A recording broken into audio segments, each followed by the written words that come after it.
ultrasound, CT, and mammogram. Come, our friendly staff awaits you.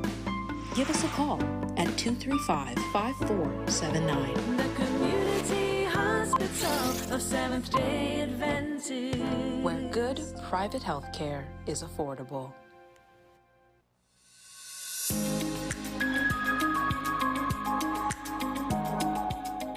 The Caribbean has some of the highest rates of overweight and obesity in the Americas. Parents are usually meticulous about what goes into their children's mouths from 0 to 1 year. But then something happens after 1 year when we say to them, eat from the family pot. Right. Somehow the family pot extends to snacks, both sugary and salty, soft drinks and candies of all descriptions.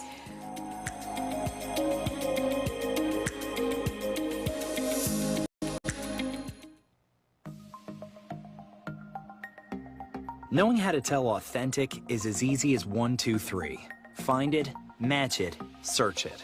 Step 1. Find the style number on the tag. Step 2. Match the style number inside the jersey with the number on the tag. Step 3. Search it. A quick Google search of the style number will verify the jersey is authentic when the search results match the jersey being searched. Don't be fooled by counterfeit jerseys. Before you buy, remember to find it, match it, search it. Fan Zone, 2 locations nationwide. Center City Mall, Chaguanas and Movietown, Port of Spain. Nationwide delivery available. WESN.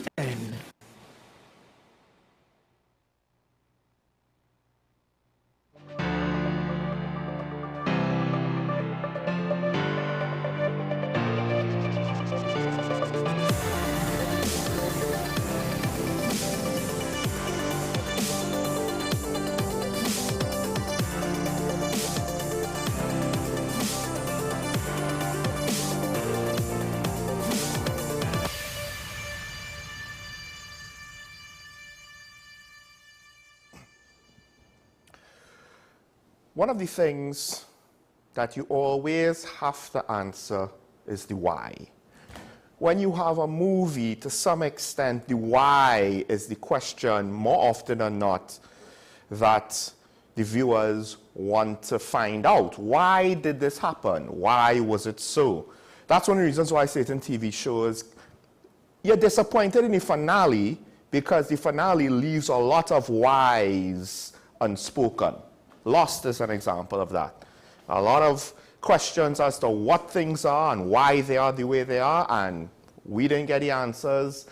Well, I didn't really watch Lost, but from what I understand, a lot of people who did were left hanging, and they didn't necessarily like that. But that's fine when it's entertainment.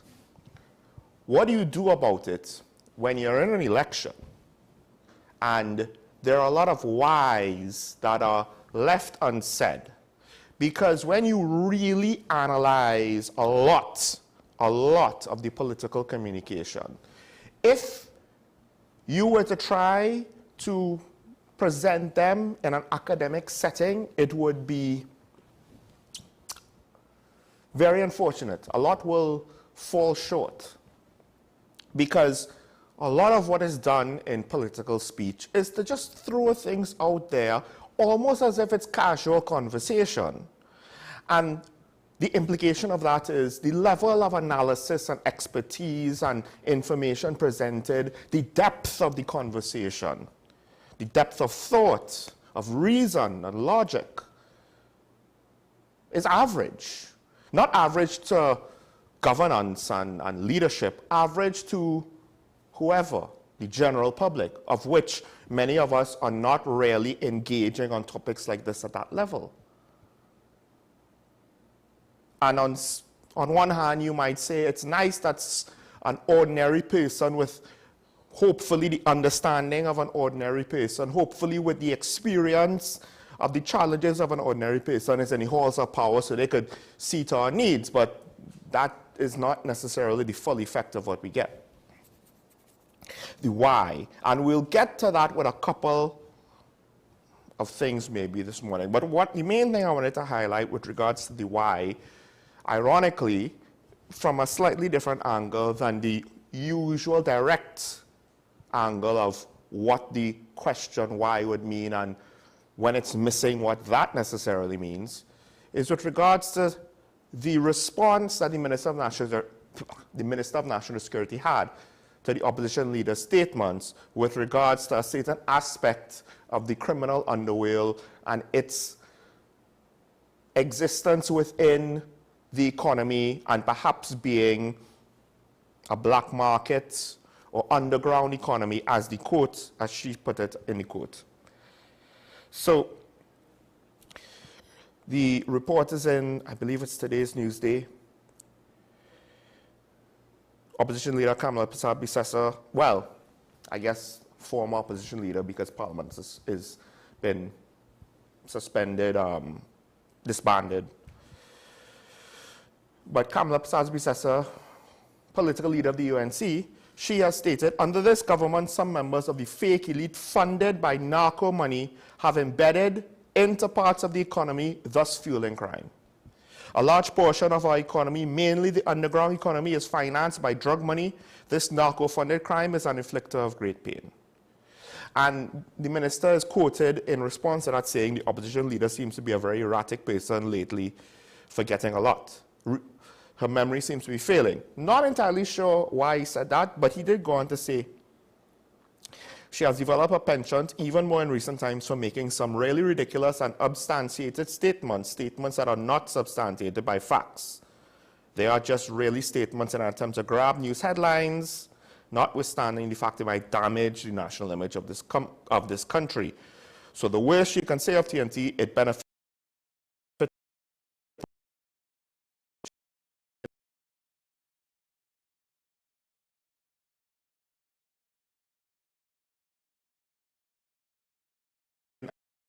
high.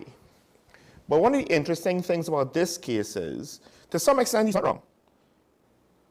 For the most part, these statements are unsubstantiated. However, given the fact that it's a former prime minister, and knowing what I know from the mouth of a previous former prime minister, she has knowledge of things that the vast majority of us do not. Or at least, assuming that she saw similar intelligence reports, she would. I don't know what those intelligence reports are. I only know that prime ministers have access to it. So I don't necessarily know if her statements are factually accurate or not. Generally, they are in line with things that I have heard, but those also were general statements. So to go into details would be,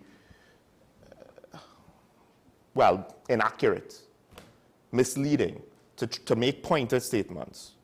But the fact of the matter is, even without me hearing something from a past prime minister, generally speaking, what the opposition leader said here, it's not something that she just pulled out of thin air.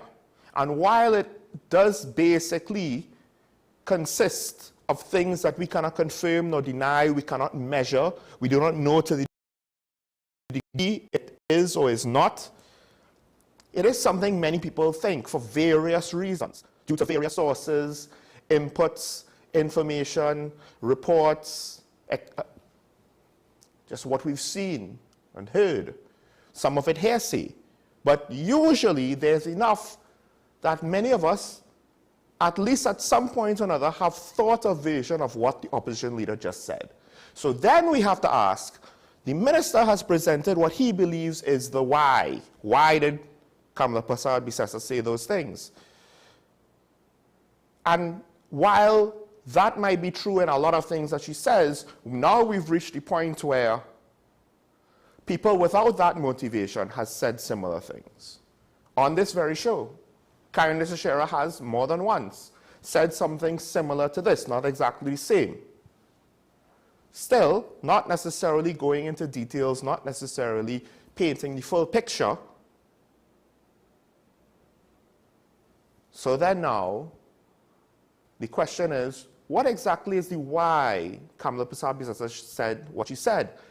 And I'll say in this instance, ironically, it might not really matter what her why was or is.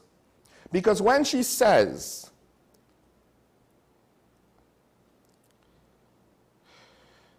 when she says that a large portion of our economy, mainly the underground economy, is financed by drug money, this narco-funded crime is an inflictor of great pain. When she says that, well, when she says that part, let me start with there. We all have our own whys with regards to why we believe that to be true or not, independent of Kamala Bissassa saying it. So regardless of what her motivation for saying it is, we're going to look at that statement independent of her reasoning. We're going to assess the validity of that statement more based on our experiences than her validity, whether you judge her to be someone trustworthy or not. Now the part where it's, to some extent, maybe a stretch, maybe not, under this government, some members of the fake elite funded by narco money have embedded into parts of the economy, thus fueling crime. Now, to some extent, I don't know if she means under all PNM governments or just this two-term administration. But now we get to the point where it's even more subjective. But I would also argue again, while yes, obviously, the political leader of the UNC is going to have a bias against the current administration, a lot of people will have their own why with regards to why they believe that might be true. That under this government, drug lords were able to do certain things and profit in certain ways. We don't necessarily know what those things are and what those ways are. But people will wonder. Some might make assumptions. Some might consider how bad is it, we don't necessarily know. And to be fair, to some extent, there is also the additional aspect of fear of the unknown, on top of fear of how bad could it be. And the thing is, I am willing to give Minister Gonzalez a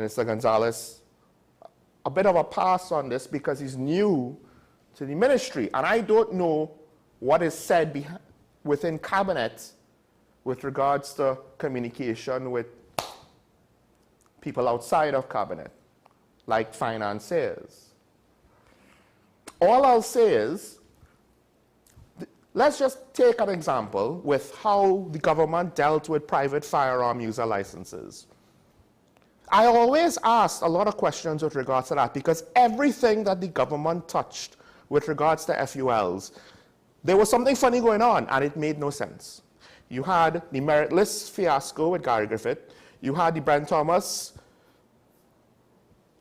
to use casual parlance, kidnapping, not legal parlance, casual parlance. And then you had the Commissioner of Police, Airlink Christopher, essentially not granting FULs, although it would be very interesting to know if she did grant FULs and just categorically blanked whoever she did not favor for whatever reason, whether of her own judgment or due to requests/instruction. The FUL situation with the Commissioner of Police and gun dealers, we've seen a lot of funny things go on. And while I don't know exactly what happened and why, I do wonder to what extent the funny business has external motivations. And then we could maybe ask, what about other areas? Of course, the trick is, to what extent are we confident that external factors are not also prevalent within the decision-making cycle of a potential UNC government? But this situation is this situation. We won't go to the UNC any further, at least not just yet. So the why. I mean, think about it. Why did they have that whole meritless fiasco? Why was the whole FUL situation and firearms dealership situation put into turmoil? Because the explanations we got really did not give us much of whys. Telling us that millions of rounds of ammo was purchased gives no context whatsoever and is a meaningless statistic, but one that the government tried to sell us time and time again. Context would have made that figure of bullets purchased relevant. But they weren't able to do that. Hence, we asked, why? Why did all of that happen? We might never know. Even if the UNC wins the election, we still might never know. Isn't it very funny how on the election trail right now, both sides at one point or another were speaking about corruption, and we'll get to the UNC side of that equation. I already presented to some extent the part of the PNM side. Both sides are speaking about corruption. To some extent, it's becoming maybe like the sub-issue of the two main issues because it's tied to the economy and to crime. And yet, whenever we have a change in government, do we actually see any cleanup in any substantial way? I would argue no. But a couple other things to get through before we get into the more meatier stories of the Daily Review. The EBC had to reject a former presiding officer who apparently did apply to work under this new general election. The problem is, she had a video where she supported the PNM, and I am fine with this. I don't even know if presiding officers or people working for the EBC are allowed to have I guess they could vote, I have no idea. But to actively state your bias publicly, that can't happen. Now, apparently, the opposition is not satisfied with the situation, calling the EBC a total corrupted mess of an organization. All I will ask is, if you're going to say that, what is the why that allows you to say this? Because I'll never forget, and I've said this story throughout my life at various moments, and I might have even said it on air at least once. There was a lecturer in Roy Tech that basically had to teach my class when writing an academic paper, you always have to have a why. You can't speak as though you're in a rum shop and just throw things out there. And I would argue, if there's a legitimate reason to say the EBC is a total corrupted mess of an organization, then you would have more to back that up. You would have a why, and given the nature of the situation, you would need a reasonable amount of evidence. But generally speaking, as I've pointed out in the last couple of weeks, evidence is that thing that everybody in politics claims to have, but somehow always needs permission to release to the public. Sometimes from the people that they're accusing that they have evidence against. Don't understand how that works, but hey, apparently politics has a logic all of its own, not just a morality. High Court Judge Frank C. Prasad, or Justice Frank C. Prasad, sorry, he ruled in Faith Brebner's favor with regards to her judicial review, I believe, on the warrant served against her. And seems as though the court was basically saying you didn't have enough evidence in order to justify this warrant. And part of the issue that the court had was the fact that, look, given the nature of the situation, yes, it's political, we're treading on dangerous ground here. We're going off into dangerous water. And this is just one of those things where you want to err on the side of caution. You don't want to leave. Yes, the thing is, it does not necessarily declare Faith Brebner innocent. Dr. Faith Brebner, sorry. It doesn't do that. And unfortunately, that's the nature of the court of public opinion, right? So I can't guarantee that she's innocent. But it's supposed to be innocent until proven guilty. We forget that all too often. But what this does is it prevents a potential precedent of setting the bar so low that, as one of the viewers asked a couple of days ago, I think, the utilization of the criminal justice system to intimidate politicians or to use it to bully politicians within the political environment. That's what you want to avoid. And it's one of those things where, and I solemnly believe this, you err on the side of caution. You don't err on the side of we have to get people, and if innocence gets affected, well, that's the price to pay. I'll never agree with that.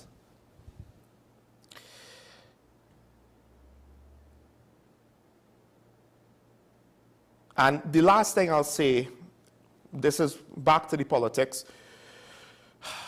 The Prime Minister, he pledges 3,000 lots for first-time homeowners, and I assume the opposition in this case, Deputy Political Leader Julian John basically says, Young is out of touch with housing woes. She pledges 500 units a week, 500 homes per week. My whole thing is, this is just one hell of a political campaign promise. I don't even know how we need to one-up the other side. How realistic is this 500 homes in a week? The unfortunate point is, she might be right with the first part, that the Prime Minister is out of touch. I don't necessarily know to what extent just promising 3,000 lots for home construction, what does that really mean? Half the time when a government promises something like, say, relief in COVID, then the process to apply for it is basically a Rube Goldberg machine, and it causes, I don't know, a significant fraction, if not majority, of the applicants to either not get through or to give up before they finish the process. But this is just one of those things where are we so simple that all it takes is basically, for lack of a better way to put it, it's kind of like when you give a politician a gift. It's not bribery, right? Because it's a gift. A couple $100,000 discount, that's not bribery, it's a gift. Well, when you essentially say, I have free things to give out, or I have more things to give out, and all we're talking about is just what we could throw at you, be it not necessarily money, but the value and the indirect value will basically lead to a significant economic windfall for some people, potentially, maybe. I mean, I don't know what the rental agreements might be if it's rented. I don't know what the purchase agreements would be if it's purchased. I don't know if they're giving it away free. I ain't real that. All I know is that these kind of promises, it just goes back to a cycle of behavior that I really don't like. And that is, as long as they're giving me something, I'll vote for them. Not as long as they're making the country a better place to live so I could make my way through the world, I'll vote for them. What this is, Prime Minister Young saying 3,000 lots, and Julian John, Deputy Political Leader, saying 500 homes a week. What this is saying is, I will give you fishes, but I'm not going to teach you how to fish, because I'm not about to have a population any more educated than it already is, because then you might actually start to think for yourself, and that might be bad. We much rather the sheep follow where we tell them to go. And if that sounds a little bit harsh, well, unfortunately, some lessons need to be tough. This is not Disney, folks. They take nursery rhymes and fairy tales and, you know, soften them up for entertainment value, when the source material were hard life lessons that weren't always nice and were sometimes very bitter. Age-old wisdom tends to be that way because it was hard fought and hard won that way. But let's take a break. When we come back, we'll go into the daily review, and then, trying to be balanced, we'll stop necessarily hitting Prime Minister Young on maybe some of his errors and switch gears, because there's that one big question that a lot of people have had for the opposition. And it seems like they really, either they don't understand the question or they're trying to avoid it, at least in my opinion. All that and more next, but after this. Stay tuned.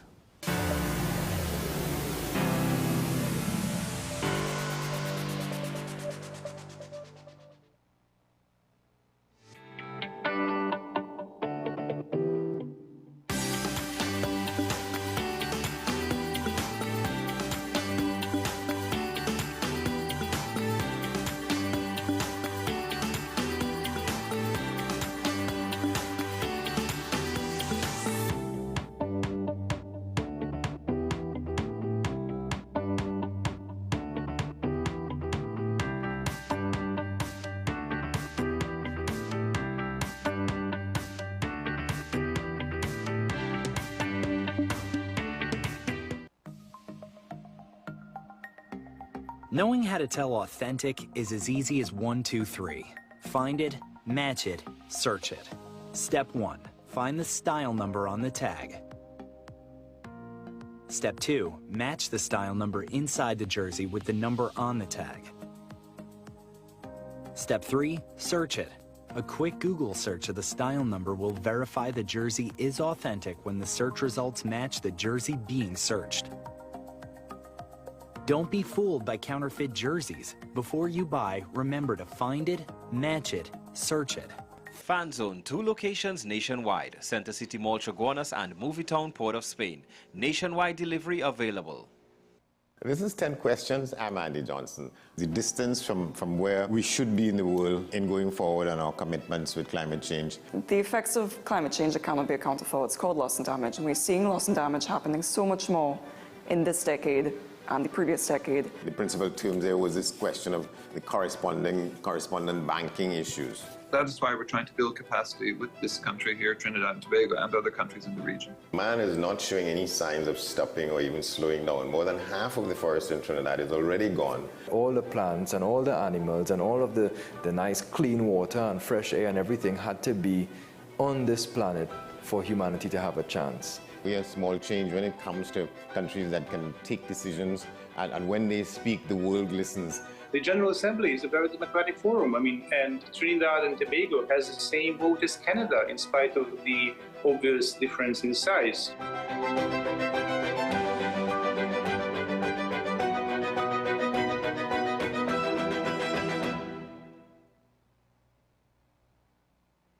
My name is Dr. Stephen Carroll, the CEO at Community Hospital of Seventh-day Adventist, and we are committed to making good private health care affordable.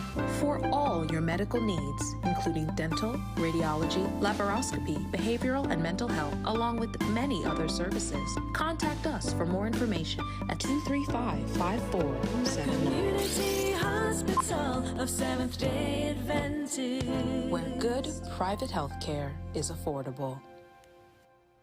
Pastor J, I want to get a tattoo. You really want to me. Respond to me how you would respond to me. The first question I'll ask is why?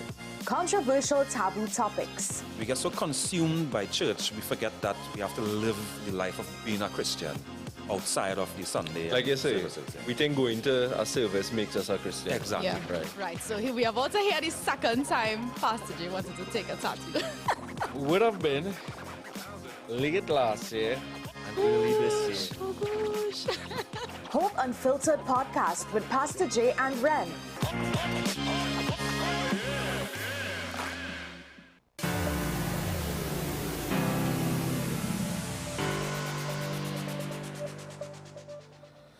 Welcome back to Talking Morning on WSMD Content Capital Show. Michael Small here to kick off another daily review.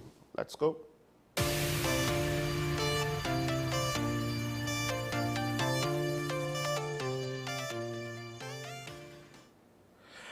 Well,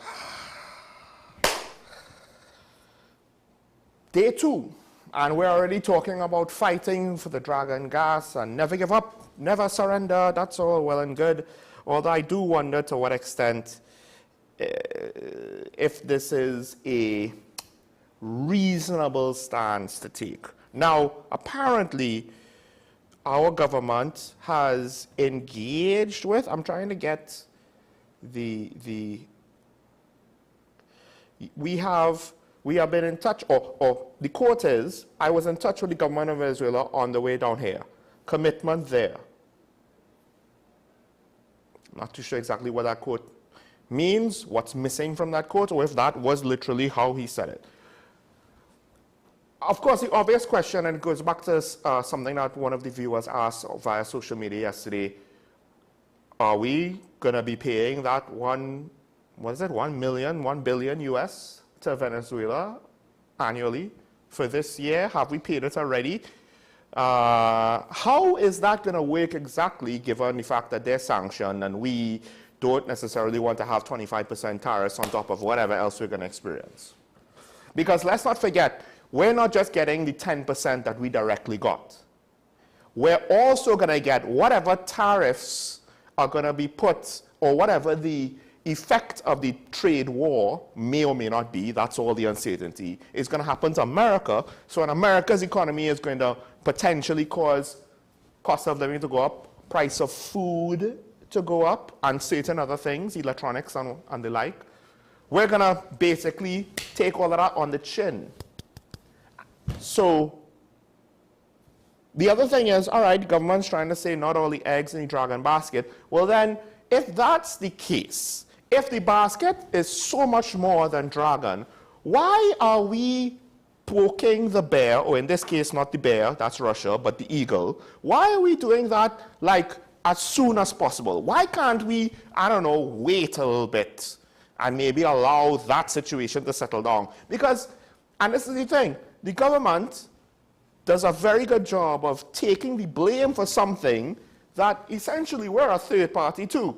That's a Maduro-Trump problem. That's an Uncle Sam Venezuela problem. That's not a America-Trinidad Venezuela problem.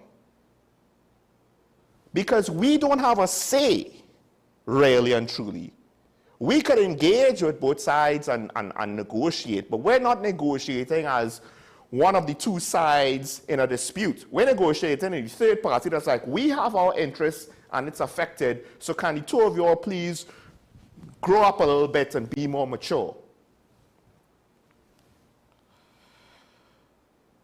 The reason why I say that is, given the fact that Donald Trump has shown willingness to be decisive, to put it politely or nicely, and aggressive, to put it less so, and he's shown that Venezuela is not something that's just kind of like, maybe he might remember it on a Tuesday and do something then. It's part of his agenda. It's one of those things that he's carried from since his last term. It's one of those things that he mentioned as he was in the Oval Office on his first day with the reporters taking his picture as he whatever he was sworn in, signing whatever he had to sign. In his opening remarks to the media as president, it could be within the very first hour of his presidency, he made sure to mention Venezuela and that situation by name. This is not something that we'll just ask the United States to turn a blind eye to and they'll do it. Because they don't see it that way.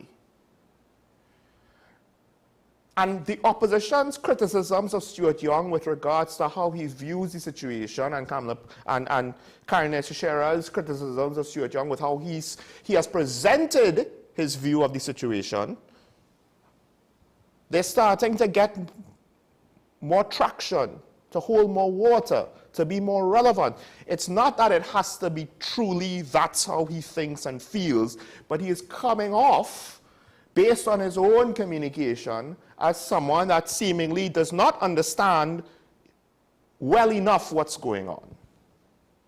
It's almost like if he thinks he's dealing with, you know, Europe and America having a trade dispute, or UK and Europe with their disputes over Brexit. This is not the same thing. This is not two Western democracies, you know, wanting to figure out why it is you have tariffs on eggs, on my eggs, and I can't have tariff on your butter. This is not what's going on. This is a country that the Secretary of State called a narco-trafficking regime.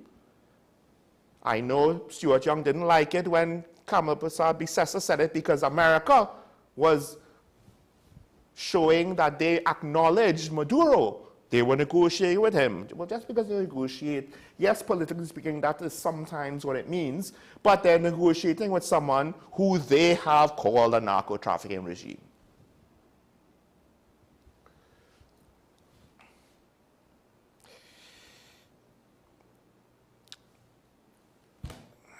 Is it that Stuart Young, ironically, is believing the political diplo-speak that he's being fed? Is it that he's trying, he knows that it's nonsense, but he's kind of playing the game and doing his best to keep the Dragon deal, you know, treading water? Again, if I never said that everything was in the Dragon basket, but I did say that if you take Dragon away, that basket don't have enough food for everybody. So for all intents and purposes on a practical level, your eggs are in the Dragon basket. For it to be multiple baskets, each basket need to be a significant enough contributor that the loss of one wouldn't apparently feel so bad. But given the timing of how our government has moved, the messaging that our government has had, not necessarily the reality. The reality could be that Dragon ain't that important. But given how the government has framed it, how the government has acted, how the government has presented themselves, this is a disaster. Which I find kind of hilarious if that is actually what's going on. That we are relatively not as bad as we think we are, but we think we are because the politicians are making it look that bad. Not just UNC, but the PNM as well. Now, of course, this has reached Venezuela itself, although Maria Corina Machado, I believe she is not in Venezuela right now. Well, I could be wrong. She was interviewed by Miami-based TV in Venezuela. And she pointed out what I believe to be the obvious. Washington is trying to stem the flow of money to the country, right? The thought is, this is conventional wisdom, and I don't think it's necessarily 100% accurate. If the financial flows decrease, these structures collapse, right? And then you will address the security concerns. The structures of institutions, well, I guess you could say the structures of the regime.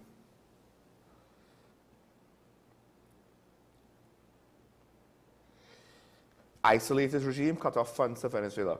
Here's the unfortunate reality. Sanctions do not undermine a regime to cause regime change. North Korea is the best example of what sanctions do. North Korea was richer than South Korea. Now North Korea is one of the poorest nations, and South Korea is flourishing. And it's not just that they reversed positions or South Korea overtook. North Korea went downhill in a significant way.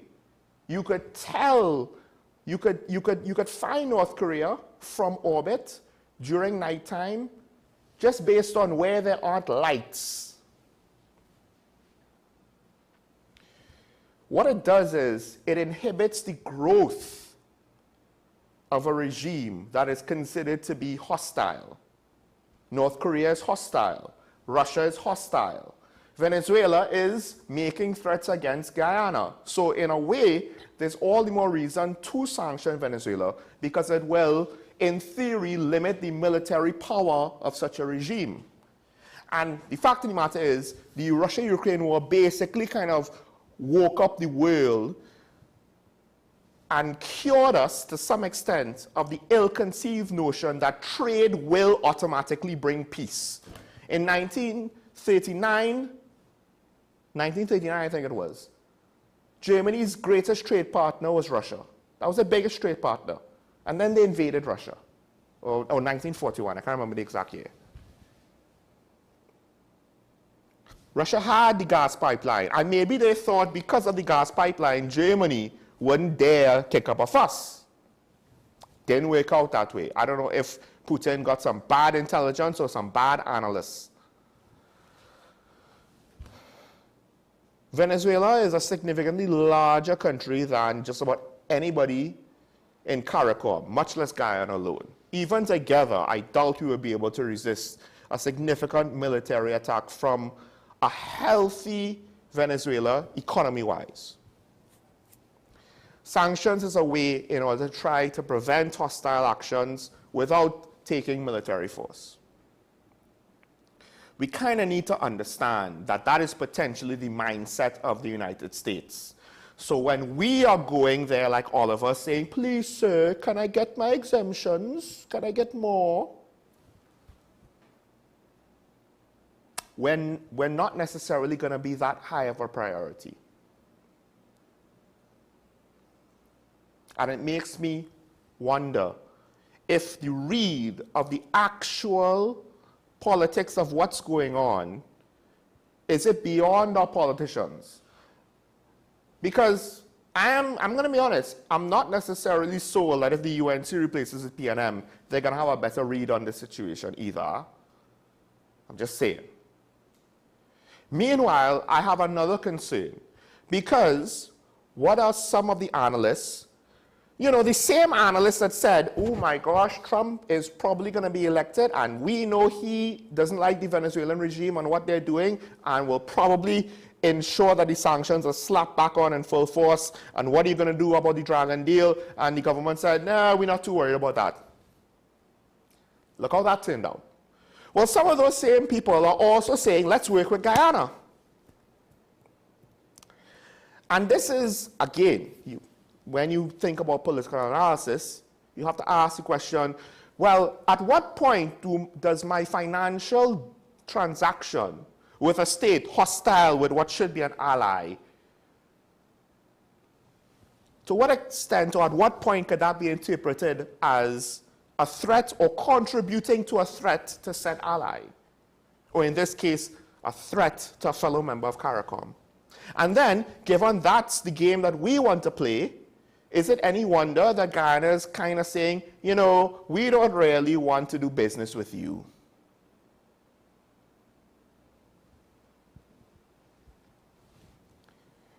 You can't have friends, you can't be friends to everyone. In the war between the birds and the animals on the ground, the bat didn't want to pick any sides. So both sides told the bat, hey, you know what? Then you're on neither of us side. Neither of us want to have anything to do with you. I wonder if we do a good game trying to play it down the middle with the United States and China and other international things. But with the situation that's right on our border, I'm not saying we need to pick sides and send our boys off to war, but to some extent we need to maybe stand for something. Because if we can't stand on some kind of principle and we end up standing for nothing, then we shouldn't be surprised when the chips are down that people won't bother to stand with us when we ask for it. And I'm not even saying that we have to stand with Guyana. Maybe it is we should stand with Venezuela. I'm speaking academically with regards to, you know, just to ventilate the possibility. That's not my actual opinion. Because at some point, some of the best advice is not to say what direction you should take. Rather, it is to say, pick one. Pick a direction. And at the very least, commit to that direction and that direction alone. Stop trying to have your cake and eat it too, and then wonder why no one showed up for your birthday party. All right, let's get a couple of the stories quick, at least one more. Probably both. We probably have time for both. This is a bit old, but it's a continuation, because last week, and I don't know if I will ever truly appreciate what happened last week when they found a loaded pistol at the Golden Grove Maximum Security Prison. But then this week now, early this week, they had to lock down the prison again because there was an outbreak of gang violence that left one dead and several wounded. They utilized improvised weapons, so I believe it would be some metal weapons for start, paper, hardened plastic, filed on plastic, or all of those different things. Clash between rival gangs.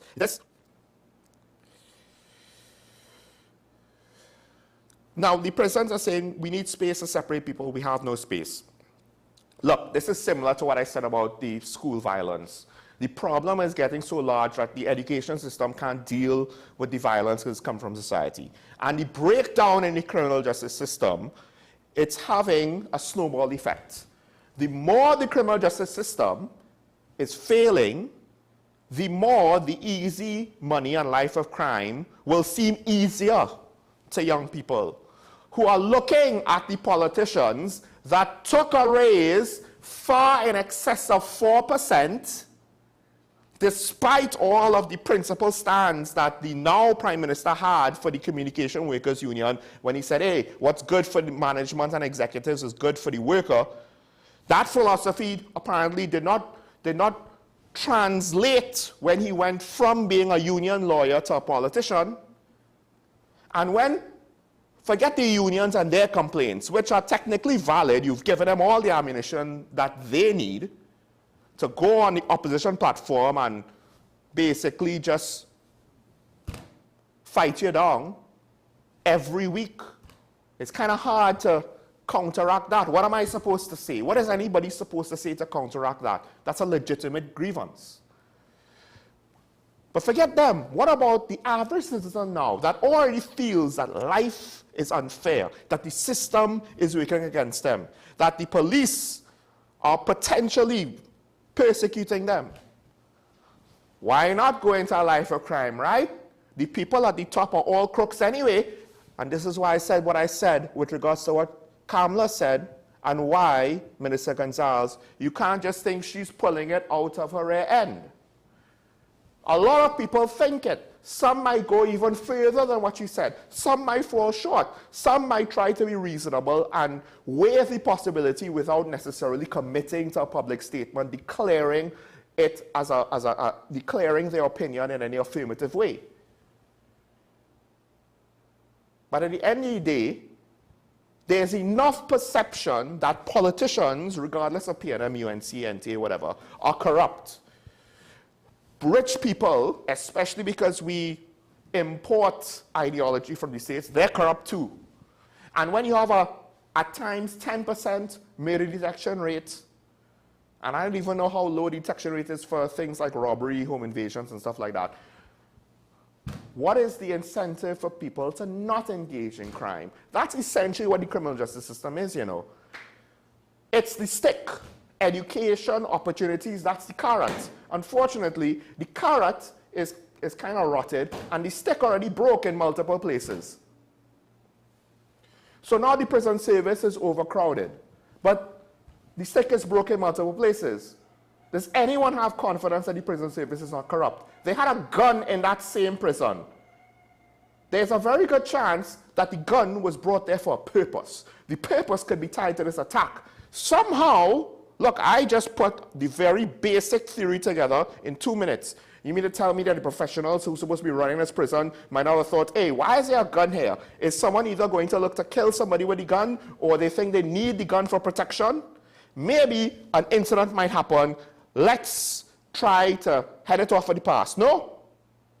We need to keep people separate. Well, look, if you don't have enough space, I understand that, but I'm sure there was something you could have done.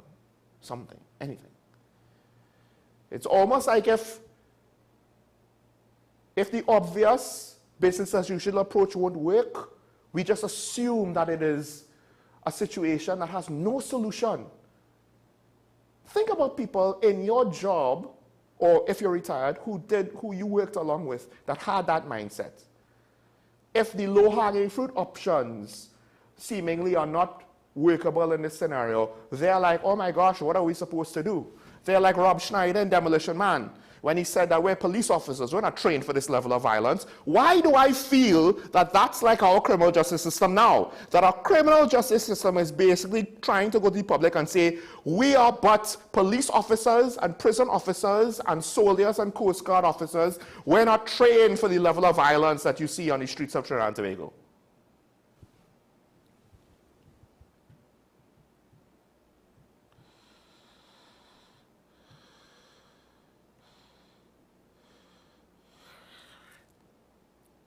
Meanwhile, back to the gun, I think the acting commissioner of prisons, he didn't really give much with regards to an update on why was there a gun in the possession of prisoners. He said both he and the prison executive team are deeply concerned about the presence of such a prohibited item being found in the facility. I'm sorry, this is one of those things where the mess up, and mess is not the word I want to use in this situation, it begins with F, and you know the rest. It's so bad that potentially, at least in other situations, it could lead to someone being fired. It doesn't have to be the head, it doesn't have to be the person in charge, but somebody. Because we're not talking about, oh my gosh, you bounce your toe and you have a boo-boo. We're talking about convicted criminals getting a gun inside the prison. How bad is the corruption in the prison service? And this is the thing where I don't understand. Are we admitting that the corruption is this bad? Because you only do this when you literally cannot command the troops. I told the officers, the time has come to draw a clear line in the sand. We need to distinguish between officers who are acting lawfully and those who are not. If an officer is acting unlawfully, we have to question whether that officer is upholding the principle of their role. Hold on. Think about the language I just said there. If the officer is acting unlawfully, we have to question whether that officer is upholding the principles of their role, whether they are truly a prison officer.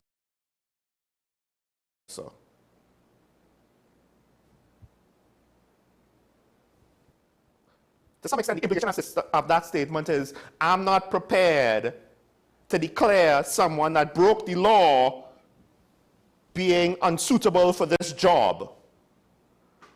What is with this political correctness, as though you're a teacher of kindergarten kids and you're worried about losing a kindergarten class because they're sensitive 5-year-olds. These are prison officers. They're supposed to be professionals. They're paid to do a certain job. Obviously, a gun getting into the hands of the inmates, somebody didn't do their job. We have to question whether those officers are upholding the principles of their role. So you mean there's a possibility that they're still upholding the principles of their roles? There's a possibility that the officers that may have been involved in allowing an inmate to have a gun behind bars is somehow still upholding the principle of his role as a prison officer. This kind of weak language, similar to when the police says we encourage our officers to utilize body cameras. Time out. When the leadership of a military or paramilitary organization essentially has to use language that they're negotiating for the rank and file to not do extra, but to do what they're supposed to be doing by default. When you have to use language to make it seem like you have to ease the concept back into their mindset, that you have to negotiate, please do the thing, because we need you to do these things, so please do it. And if you don't do it, well, we'll figure it out. I don't know. The implication is they're acknowledging publicly a lack of accountability. Publicly. It's a prison service. If you don't obey orders, people could get hurt or die. Not just prison officers, but even inmates. Like with the police, with regards to certain situations, not every situation. Obviously, if your officer said go on vacation and you disobeyed that, then again, some police officers, the dedicated ones, they might not go on vacation, screw up their health, then they die young, and we're stuck with the substitute teachers at the top. I'll leave that there. But my point is, with regards to when engaging with risky situations and potential violent confrontations, you're supposed to be obeying orders, following the regulations, to keep yourself safe, your comrades safe, the public safe, and even the criminals, inmates, accused, etc. safe. But we forgot all that. Why? Dare I say, because there's a part of the economy that's fueled by drugs that has embedded itself into our society. I don't know, I'm just paraphrasing what the political leader of the UNC said. Take it up with her if you don't like it. But let's take it a step further. Dare I say there's a section of the underground economy that has embedded itself in the Ministry of National Security and the government, all governments, not just this administration, but the previous one that is now seeking re-election. I don't think they've touched on this, are not looking to do anything about the compromising positions of the national security services. All right. Let's move on to the next story. I'll try and keep this brief because I want to move on to a video with regards to the UNC's economic proposals. In the Newsday earlier in the week, there were reports on the various crime-fighting initiatives from the PNM and the UNC. Now, with regards to the PNM, you get some low-hanging fruit, just a few things.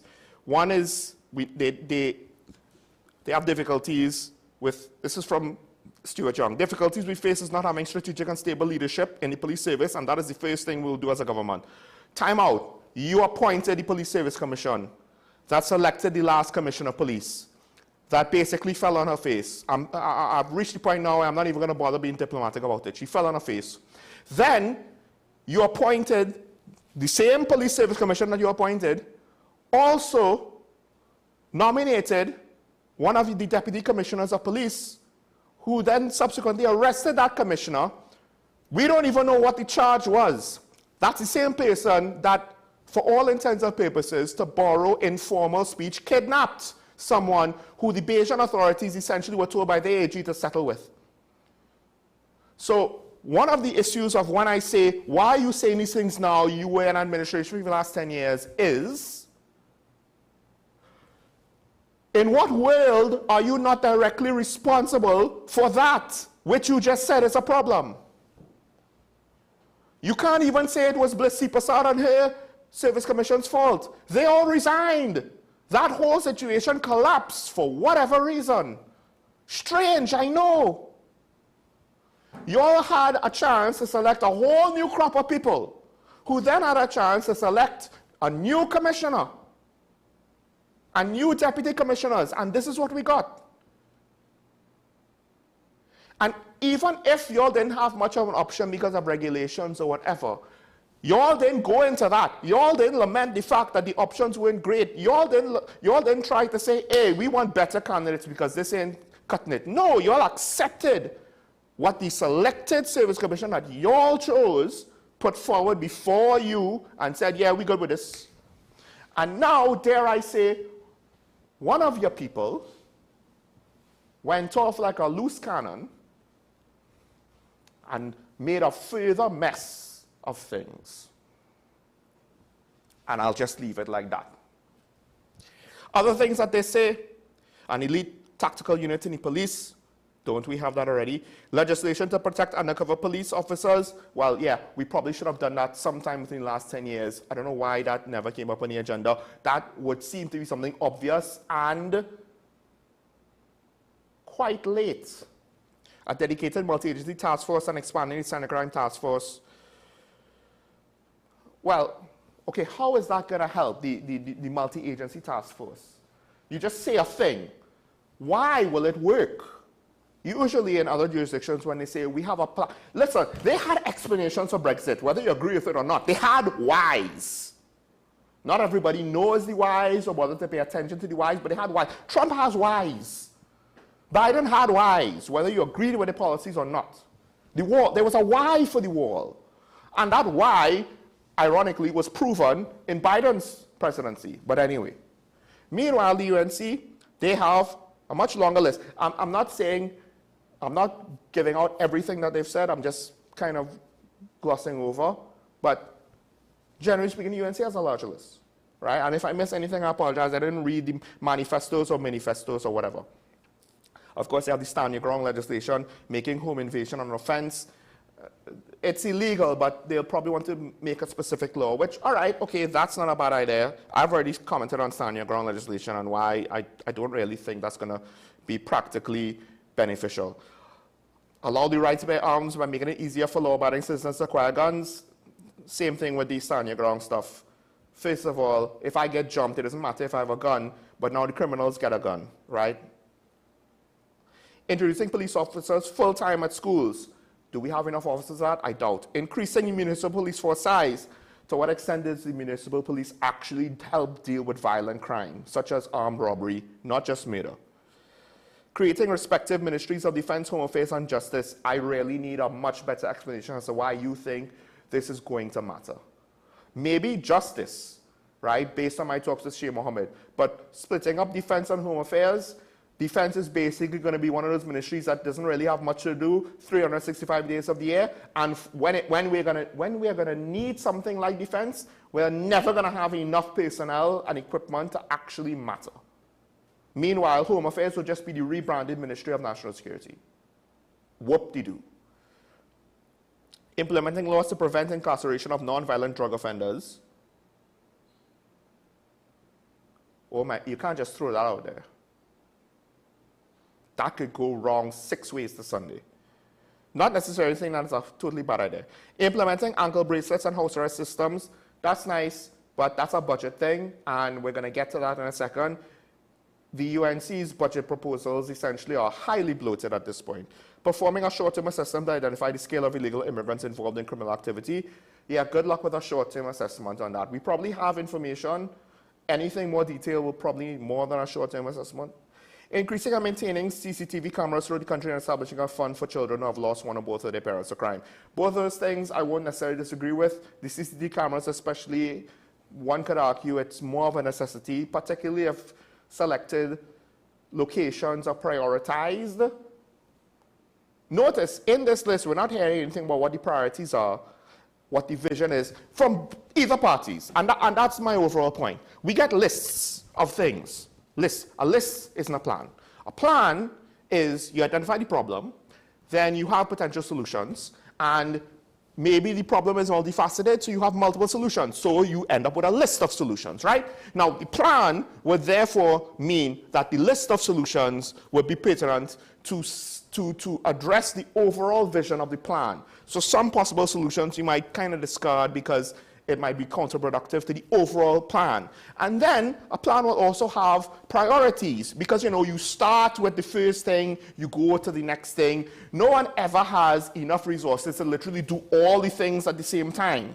And then to some extent, there are times when one needs to build on another, so you would prioritize preliminary entries, right, with follow-up entries that needs to be more matured or needs the groundwork settled. For instance, you can't send the ministry into the administrative building if the building isn't actually built yet. So you prioritize building the building first, then you prioritize outfitting the building. You need the shell, then you put the office furniture in. We have lists. We say this about the budget. Why is it not pertinent here too? What is the vision for national security? What is the philosophy, the overall philosophy that will inform decision makers, stakeholders, people at the ground level who also essentially are part of the implementation, because it's not just the people at the top making decisions. The guys actually doing the work. They contribute to the implementation because they're actually there implementing it at the ground level. Is there any of that? No. How do these things tie together? How do these things actually affect crime? The criminals already don't fear other criminals coming to assassinate them. At what point are they going to say, so what if people have guns? If we get the drop on them, we get a gun, we could take them out. We'll still take their car, we'll still go into their house. So what if home invasions have special laws where it's going to be classified as its own crime and have its own set of punishments or prison sentences or whatever. You have to still get them first. Then it's going to take 10 to 15 years to get them on trial. And that's if you find them. So I don't have a lot of faith with regards to that. All right, let's take a break. When we come back, we will run the video, and then we'll open up the phone lines, open up the comment sections. Stay tuned. We'll be right back after this quick break.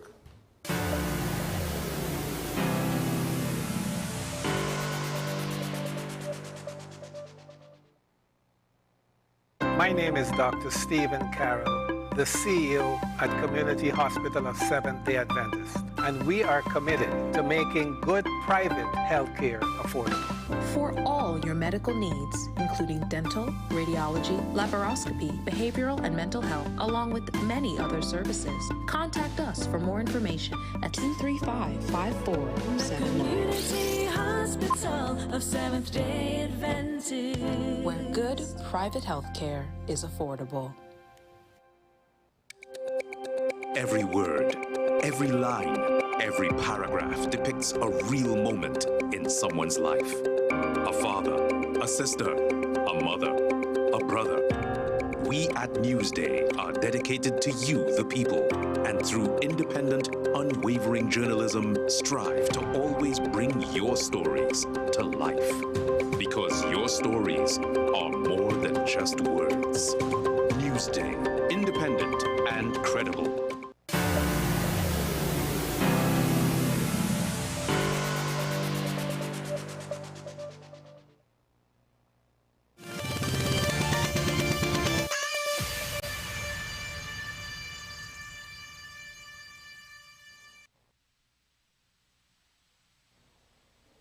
listens to what we are saying, listens to the ideas and the programs and the policies that we are proposing to the country, and then criticizes it.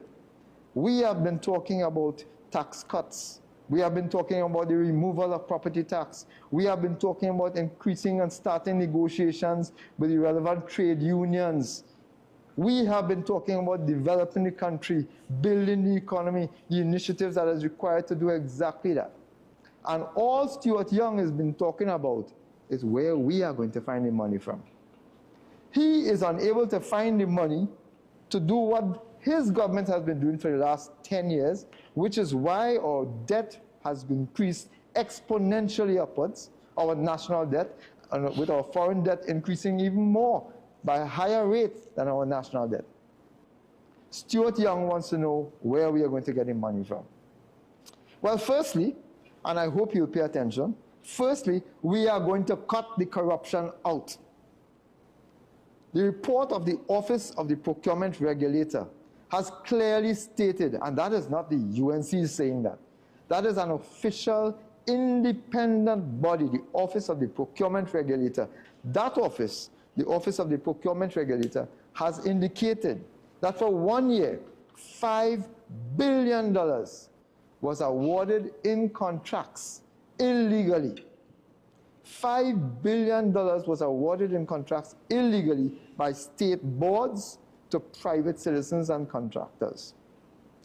These state boards are all managed by directors hand-selected by the Cabinet of Trinidad and Tobago, in which Mr. Stuart Young has sat for the last decade.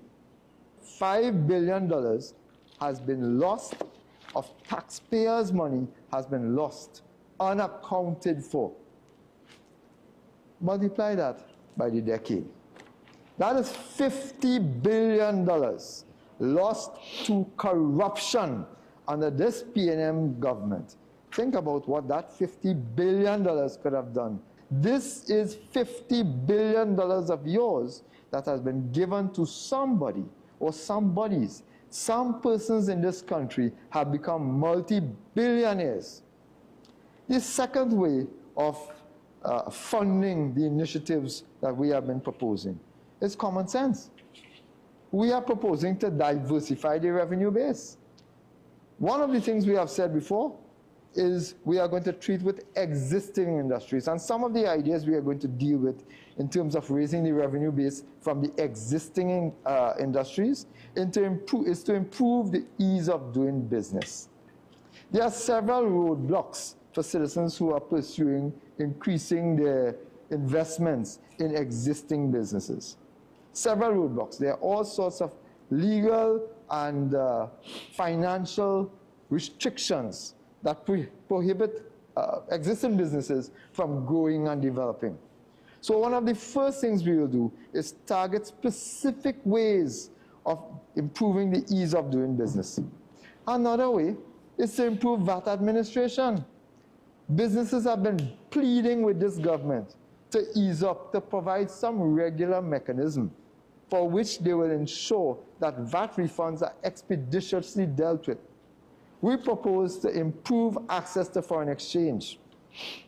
Improve access to foreign exchange. I have long spoken about this foreign exchange cabal that has been allowed to build, generate, and grow under the PNM administration, where only a small group of entities and businesses are allowed to access the maximum of foreign exchange in this country.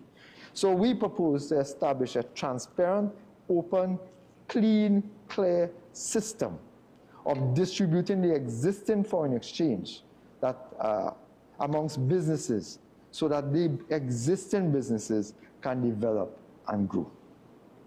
Obviously, we propose also to treat with the major issue confronting many of these businesses. One is foreign exchange, definitely, and two is the issue of crime. But we must also look at new businesses, new initiatives, and that's where this government has failed continuously. We are proposing the creation of 12 growth poles. One, the East-West Corridor Biotechnology Manufacturing Corridor. We also have the Digital Innovation Park at Sevilla Couva. We also have the creation of the Point Galliota Energy Logistics Hub. We have the Tamana Solar Tech Renewable Energy Park. We have the Piaco Airport Aircraft Maintenance and Repair Operations Hub. We have the Bridgeton Castle Agro Processing Complex. We have the East Port of Spain Steel Pan Manufacturing Complex. We have the Southwest Peninsula Economic Zone. We have the West Port of Spain Trinidad Creative Arts Street Area. We have the St. Madeleine Sugar Manufacturing Facility. We have Tobago's first locally branded hotels. These are just some of the specific projects that we are proposing, which will now generate new revenue streams, new sources of income, new sources of foreign exchange, and new access of funding for the government. All right, so for the most part, that's, first of all, that's not a plan, that's a list. And it's not even a well-classified list. And it's also, the analysis used in this list, not really digging it, right? So the question is, and I said this at the top, this is apparently Dave Tanku's attempt to answer the question that Stuart Young proposed. I've also put it forward here on Talking Point. How is the UNC going to fund all of the things they're promising? Because they're promising more money to law enforcement and the police, more money for the schools. I think the laptop program might be coming back, and they want to have money for this, and they want to have money for that, and they want to cut taxes. And the implication, because he said it about debt again, is that we ain't going to have a whole set of loans. We ain't going to have the same level of debt because I will be irresponsible. So how are they going to finance all of the expenditure that they're promising to labor for the 10? They're going to start at 10%. They're going to start at 10%. How are they going to afford all of this? 500 homes a week. How are they going to afford all of it? Well, the first point that he made, there's $5 billion in contracts awarded illegally a year. So his conclusion is obviously $50 billion disappears. Now, here's the unfortunate reality with that. First of all, for that claim to be true, that there's $50 billion over the last 10 years that just went up in a puff of smoke and into the pockets of people to enrich themselves, wholesale, all $50 billion. Where did the procurement regulator say that? That there were fraudulent contracts to the tune of $5 billion a year awarded. Because just if we kind of interpret the most reasonable interpretation of the words that was presented to us by Dave Tanku with regards to what the allegation of the procurement regulator's office gave us, is that the contracts were awarded illegally. Those contracts technically could be valid. That is to say that whoever got the contract still had to deliver something. So even if they skimmed money off the top, they did some kickbacks, whatever, the point is all $5 billion was not just fraudulently lost by theft and corruption. So that number would be a lot less than $5 billion a year. Then there's the fact that he said in 1 year they said it was $5 billion, so we automatically assume we multiply by 10 and we get a number $50 billion. That's just really, really, really great, you know, when you need to be accurate with regards to dealing with complex situations like around the country. Those kind of broad-based assumptions are really always useful and will never come back to bite you in the rear end, ever. But then, let's go a step further. Let's assume what Dave Tanku said was correct, despite the fact that, realistically speaking, it's not. Because again, we could say that a contract was awarded illegally, but it's still a contract for something. To pave a road, to build a building, to maintain a school, what have you. Some amount of the work has to be done. If it was that bad, I would assume or hope that there would be enough evidence to make substantial claims of or accusations of corruption to the courts, to the DPP, to what have you. But anyway, let's just assume that yes, $5 billion just went down the hole of corruption wholesale. Not $5 billion worth of contracts were awarded illegally. It's not the same thing. But it went down the drain wholesale. The last time I think we had the mid-year budget, I believe, it was either the last mid-year budget or the time before that, we had a deficit. I think it was the last time, and we needed to borrow somewhere to the tune of $5 billion to fill the void. So if we don't borrow, we potentially would need around $5 billion in order to help, balance our books. So, in all likelihood, none of this money could be utilized in any practical way to advance any agenda the UNC would have with regards to new expenditure. We would more or less need it to just keep us where we're at. Maybe they could swap out some P&M projects for their projects, but to say that they're going to add more to it and increase expenditure, because that's essentially the implications of what the election promises are, that's not going to happen, because at least with regards to this alleged $5 billion per year, not $5 billion for 1 year. Procurement office said 1 year. You're saying per year. That and all is an assumption. But that's just going to get swallowed up by the deficit, because we're not going to take on more loans that we can't finance, right? Let's be responsible. Now, moving on to the other parts of it, then Mr. Tanku decided to say we need to diversify, and then he proceeded to list things that had nothing to do directly with diversification. So it's just like there's a part of me, you look at Prime Minister Young and he says one thing, and then he kind of says something that is on a whole different wavelength and potentially contradicts what he's saying, and he does stuff like that. Or he does say, well, you've been out of office for 10 years, so how do you have money to finance your campaign? Which is, you can't just say that out of context and not expect people to take the worst possible interpretation. That is, you're essentially implying that political campaigns are financed with government funds. That's the implication of what Stuart Young said in a statement that he gave no extra context for. Don't shoot the messenger. But here's the thing. Here we have an opposition MP, or former MP, technically, basically not necessarily understanding how to craft a speech. To some extent, I can understand Prime Minister Young, he's speaking off the top of his head. He's not necessarily keeping track of his points. I don't know if he had a speech prepared, but he's going off the cuff. So you could be inconsistent if you're not careful when you go off the cuff. Trust me, I know it's one of the things that I have to guard against, obviously. But Mr. Tanku is not even classifying what he's saying properly. Because helping existing industries with ease of doing business, that's not diversification. Helping existing industries, because he used the term existing industries. That's what he started with first after saying we're going to look at diversification. Helping existing industries with VAT administration and improving that is not diversification. Helping existing industries improve access to foreign exchange is not diversification. So this is just a procedural thing, but it's one of those low-hanging fruits where if you want me to take you seriously, remember, these people are going to potentially be writing legislation. And if you're going to write a speech where you apparently, assuming he wrote a speech, or he's speaking off the top of his head, but we're not saying that you're contradicting yourself with things that you said at different parts of the speech. This is what came immediately after you mentioned diversification is one way to try to treat with the revenue shortfall. More on that in a second. And then proceed to list things that have nothing to do with diversification. They'll help with diversification, but you didn't frame it that way. You framed it, literally, with the classification of first we'll start with helping pre-existing industries.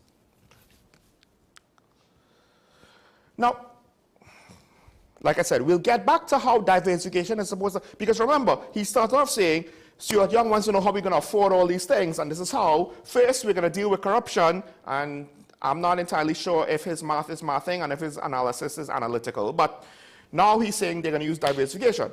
We'll get back to that specific point after. Actually, no, we'll get to it now. Because, yes, improving VAT administration, improving access to foreign exchange, and improving ease of doing business will help with diversification. And then he listed out business initiatives, right? There were a lot of parks, and there were a lot of hubs, and there were a lot of zones, right? All of those parks and hubs and zones, You put the infrastructure down. You say, I want these type of businesses here. That doesn't actually say that you're going to make businesses to go there that will earn money. A zone that has nothing operating within it doesn't actually make money for anybody. So you could put a zone, but then do you have people to build in said zone? To operate in said zone? I mean, we could build an airport. Do we have airlines that's going to actually bring people through the airport in enough quantities? Anyway, an analogy that is not entirely equivalent, but to some extent it is. And this is my issue with the whole second half once he got off of corruption and went into what they're going to do to help with. This is their plan to help with revenue. And their plan to help with revenue is to try to build up various industries. Cool. But that doesn't necessarily help with how we're going to get the money we need to deal with the promises that we are implying we're going to offer up as we come into office. Some of these things they're saying from the 29th, we're going to hit the ground running. Well, where's the extra money for the police service going to come from? Because how long is it going to take for a park, whether it's the biomedical park, zone or corridor or whatever, how long will it be before you actually realize some sort of tax revenue from those businesses, realize the economic growth from those businesses, then that translates to more tax revenue overall. And let's not forget, they promised to cut taxes. So that will actually, to some degree, undercut the potential revenue gain in the short term, which isn't bad. That would help for long-term growth, but long-term growth means that the improvement in cash flow, in revenue for the state, that's not now, that's on the horizon. Meanwhile, the TTPS, according to you, needs money now. Where are we getting it from? I don't know. Because a lot of what Dave Tanku said basically was a list of things that we could do to maybe realize more revenue later. Then, but not now. And by the way, the problem with Forex, a lot of people complain about how it's distributed. To some extent, that assumes that we know how it's distributed. Herein lies the problem with regards to the wider economy. Because if you want to talk about fairness for the little man, that's fine. That's a separate debate. We change how we distribute Forex so it'll be more fair. Okay. So that small businesses have a chance. That's fine. But for the wider economy of Trinidad and Tobago, redistributing how Forex is distributed or changing how Forex is distributed, all that does is take the pie that is already too small and distribute the slices in different ways. But to say that you're going to get economic growth because of that, on a basic level, doesn't make sense. Because you're basically saying, let's take the shortage of Forex, or you have a shortage of Forex, well, we're going to take your shortage and we're going to give it to this guy. And we're going to take his Forex and we're going to give it to you. And the actual total economic activity is going to be about the same. And to some extent, if your concern is growth, there is a brutal argument to be made that bigger business is a better driver for growth. It all depends how your economy is positioned and what have you. Because you can't make the argument that we don't necessarily see big corporations investing that much in TNT anymore. So that's a surface level statement. But again, it's the obvious, brutal statement to make. Because a lot of small businesses fail. So the Forex going to those small businesses with regards to economic growth might essentially be wasted because the operations essentially don't ever get off the ground. So to say that they are being utilized to help grow an operation to eventually be a medium or large enterprise.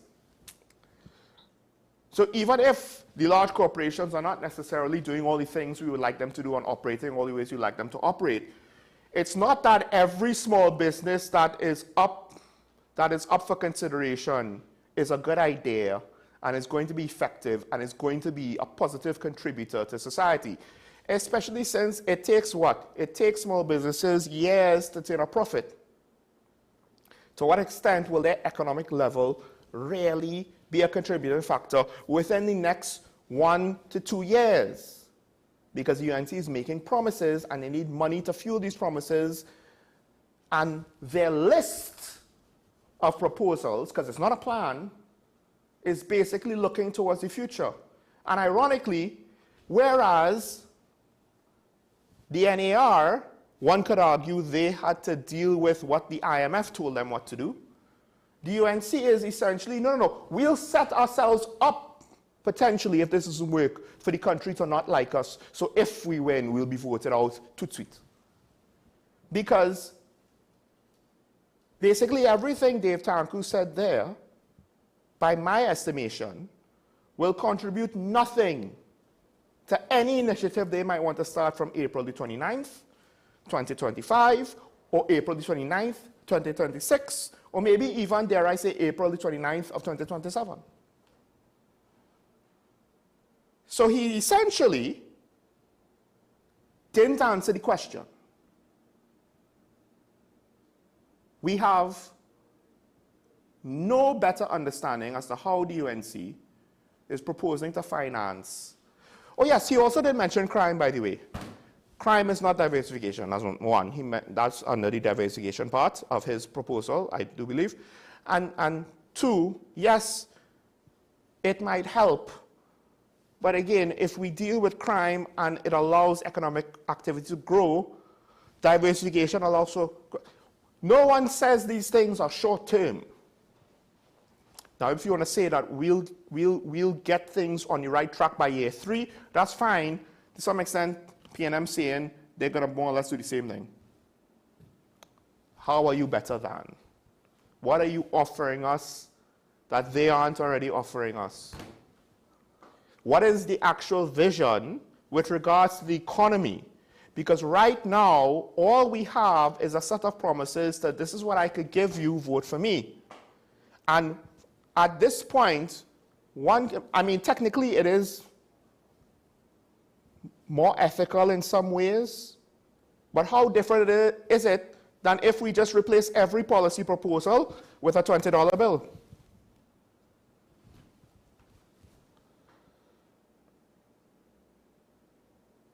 Because the reason why these promises are unethical, at least right now, you've done a poor job explaining us how it is you're going to be able to keep all these promises. So if people vote for you because they think, oh my gosh, look at all these things that they're going to say they're going to do for us. There's a part of me that thinks the union is willingly allowing themselves to be taken for a ride. 10% to start? It might be like Tobago. The most they'll do for you is the minimum, which is 10%. And I'm sure some of them are thinking, well, it'll start at 10%, but we're really not going to settle for 10%, right? We're going to start the negotiate at 10%, but we really want to ask for 15 to 25%.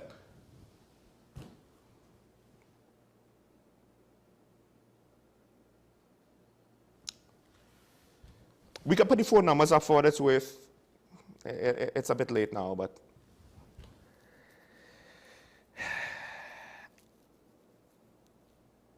what is the economic philosophy? Because the economic philosophy will then inform your spending, will then inform the specific minute details, the specific individual proposals, the amount of money you're going to spend, how you're going to prioritize the spending, what comes first, what comes second, what comes third. And also, what is the philosophy to improve the economy overall? Because just saying things like diversification, and we have all these ideas, I believe somebody pointed out the fact, where is the Toko port and the highway to Toko? Well, there's a reason why that didn't happen: money. If you just look at gas production, it's not an unreasonable assumption to make that there's less money. You've basically, indirectly, this is the UNC, admitted it yourself in the fact that, yes, the budget, it's the same as it was back in 2015 or 2014 or whatever, except we have inflation of 10 years later. That's point number one. So the amount of goods and services we're getting for the same budget is reduced. And two, we have all this debt that you don't like. to finance the budget, to keep it at that level of expenditure. So we're not getting the same amount of goods and services that we did 10 years ago, and we haven't used debt to finance it. That's basically saying we're not making the money that we used to. Because money is supposed to grow, so to say that we're at the same level of wealth as we were 10 years ago, the budget would have needed to grow to keep up with inflation. We have a remoney line. Good morning, caller, you're on here. Caller, good morning. Hello, good morning. You're on the air, caller. Go ahead. All right, here what's going on. I'm saying like Keith Rowley. If they bring back half the money with the thief, we ain't got no problems. You know where the money coming from. But on a serious note, right? Yeah, where the wastage lie. Legal fees one. We don't know how much the PNM wasted because they didn't tally that yet. But for the 5 years from 2010 to 2015 is about 4 billion. Second set of wastage. You see these celebrations that we just have? Like the fireworks for independence. You're bringing an African king here. We could have the CARICOM heads of government meeting on Zoom because we can't get the police, right? But when they come here, it's our police left, right, and center. That can't work. Our next area, the wastage is the rent. We renting space what we don't use. Another set of wastage again. Well, the vehicles, the maintenance of the vehicles, the Coast Guard, the fire service, the police, these are we wasting the money. And then Keith Rowley told us before the last election, the government dollar is 50 cents to pay wages, salaries, subsidies and transfers, 30 cents for debt, 20 cents for development. And all we get in is swimming pool, community center and library. And I seen people in Moruga going in the river to catch water, to wash their clothes and to drink. That can't work. So whoever wins, because as I tell you before, I ain't voted. They have to sit down and think about what they're doing. All right, brother, have a nice day. Thank you. Thank you, caller. I mean, yeah, the maintenance of vehicles issue, that affects law enforcement from the police and the Coast Guard and the PTSC, so that's mass transit. One of the things, and we'll probably get into this, well, no, we got into that last week, is that fact that how much we lose. I mean, low-hanging fruit, Ashraf came in there, I think it was like 2 billion or something in overall productivity. So it's not money that the government would realize directly, but then, you know, if economic activity improves, then the economy grows, then you could tax more. But that's being left on the table, right? The amount of money wasted to deal with our traffic bottlenecks and level of traffic. I see we have a social media comment.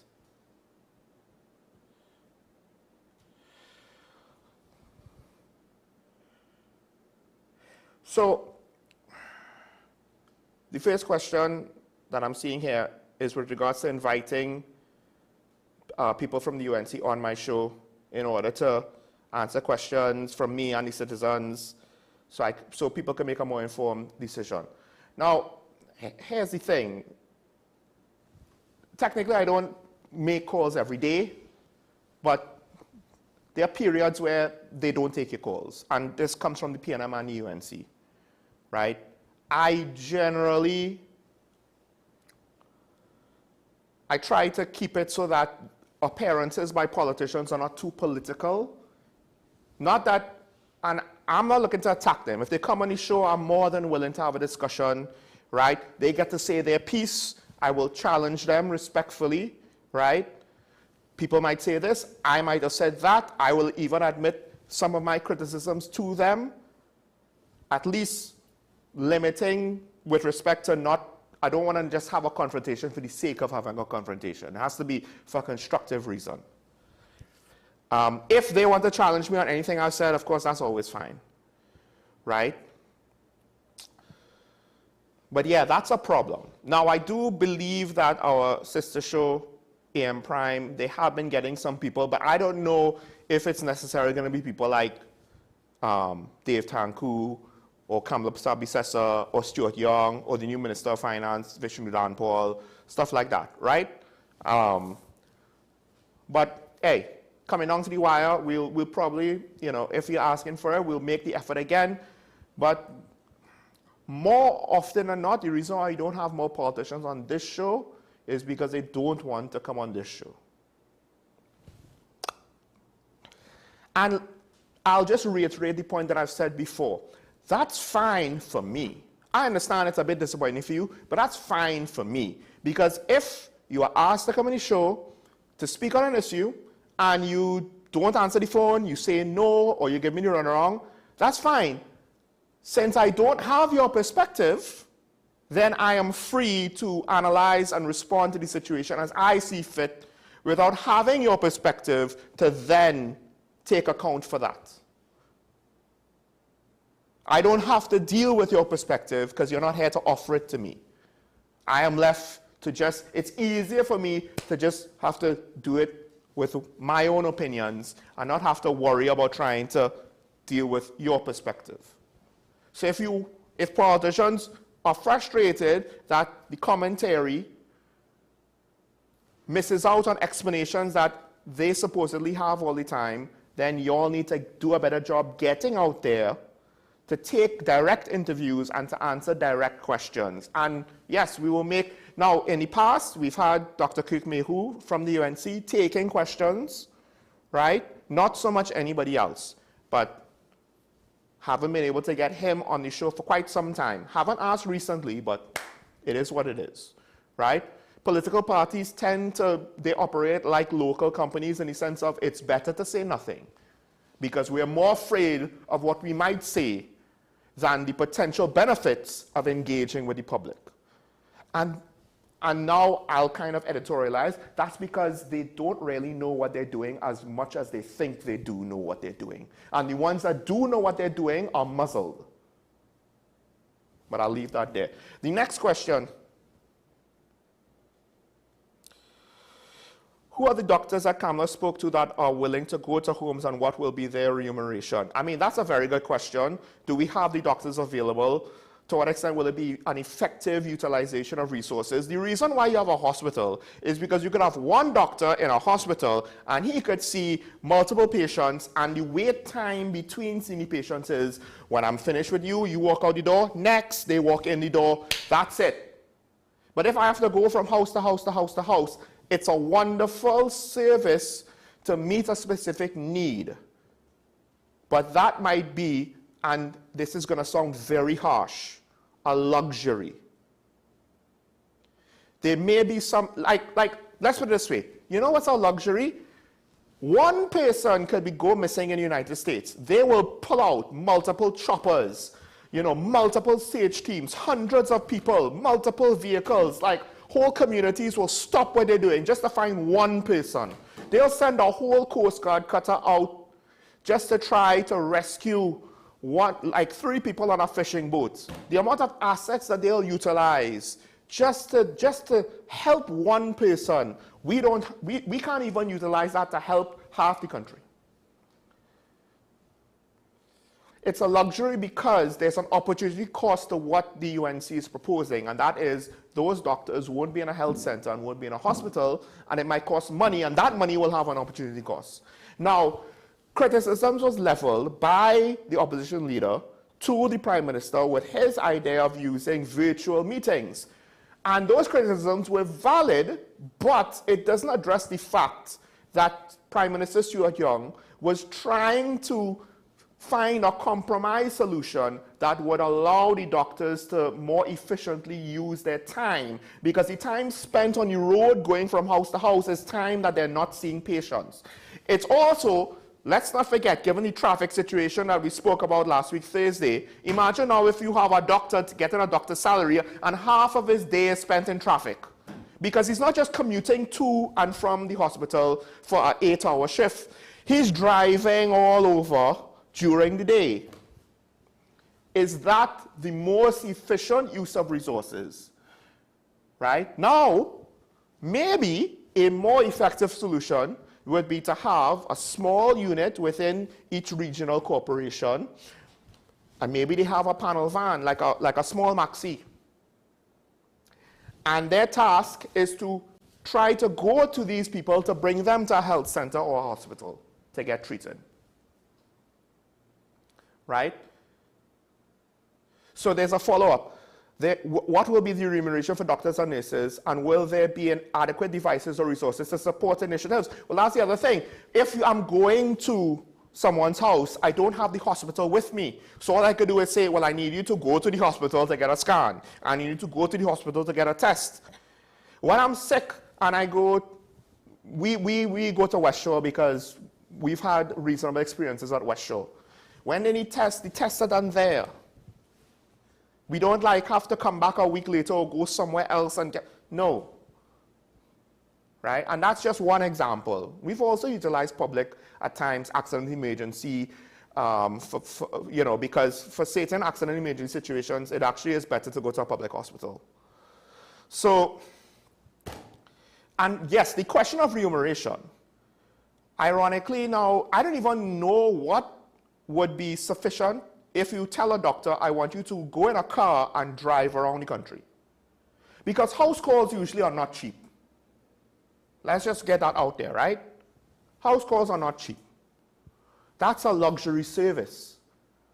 That's a luxury private medical service. So how is it? Because in a public health system, you could make it affordable, universal, and you could make it high quality.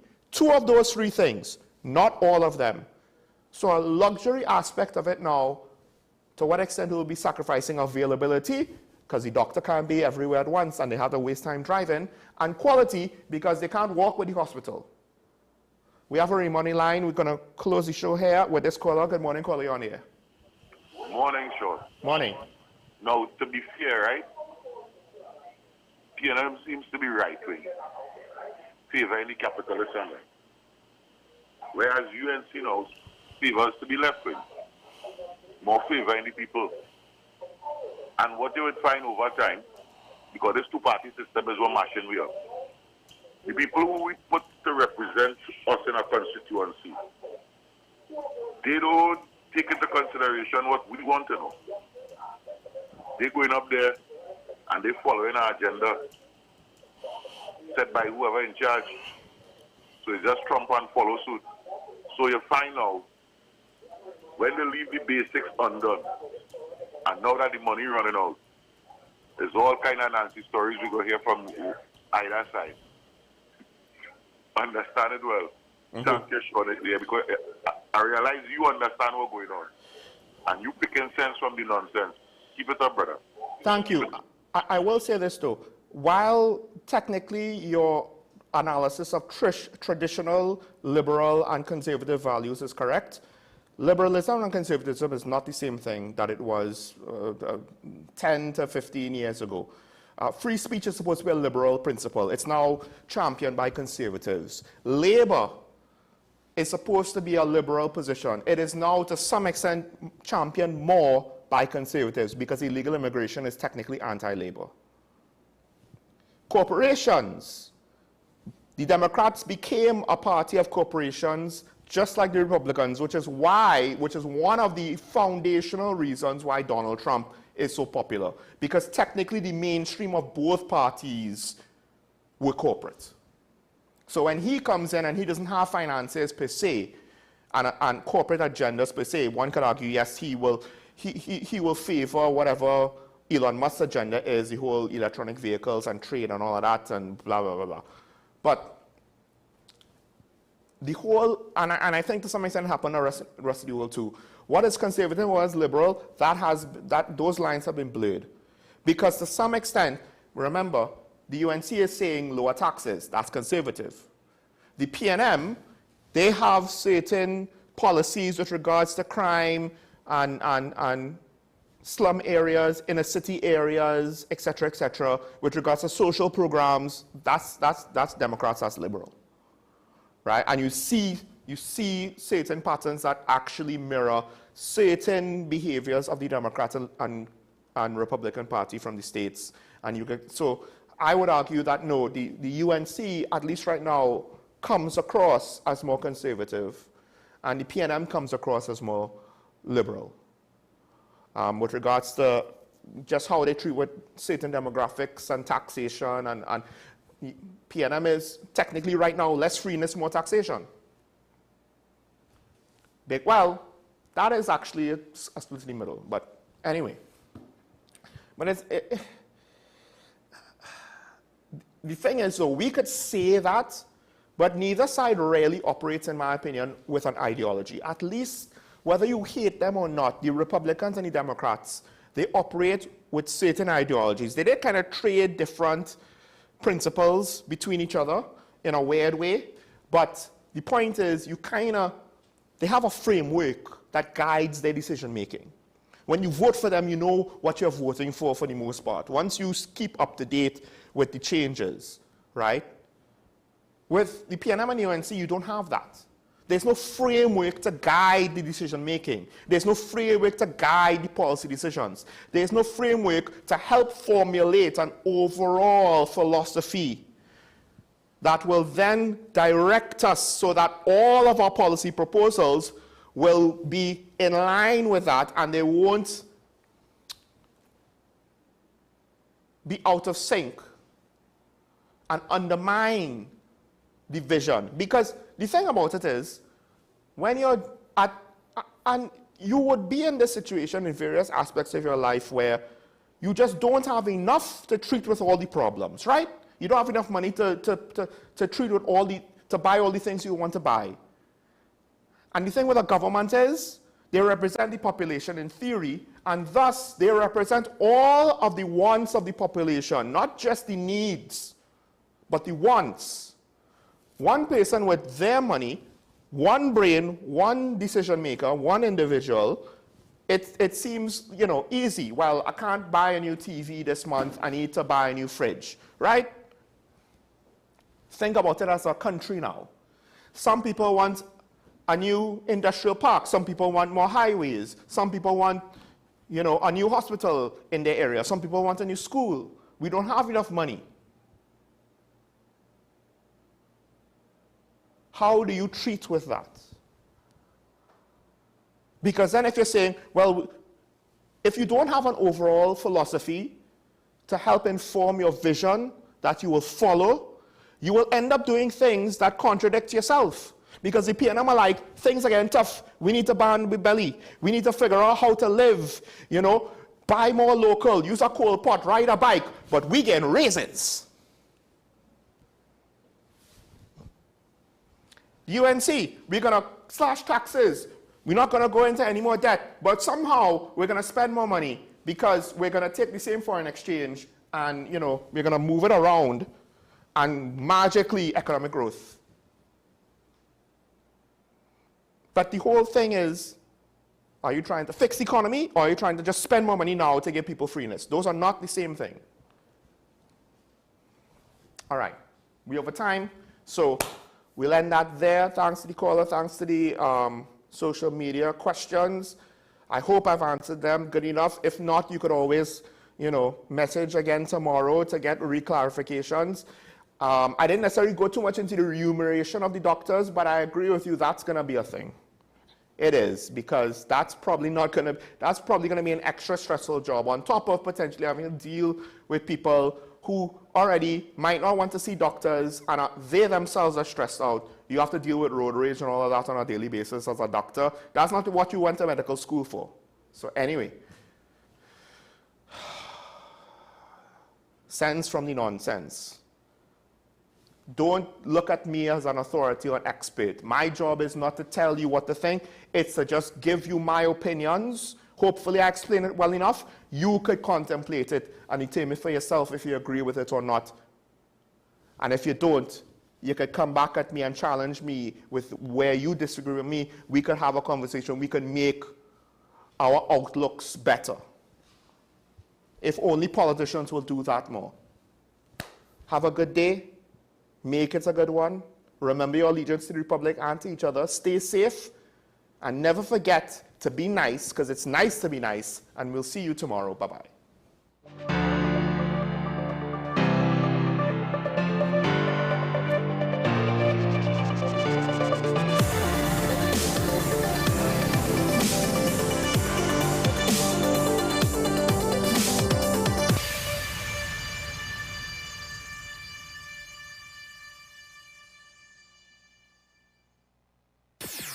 WESN.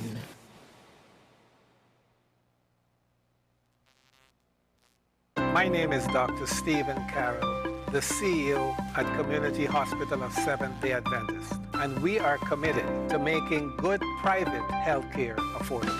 For all your medical needs, including dental, radiology, laparoscopy, behavioral and mental health, along with many other services, contact us for more information at 235-5479. Community Hospital of Seventh-day Adventist, where good private health care is affordable.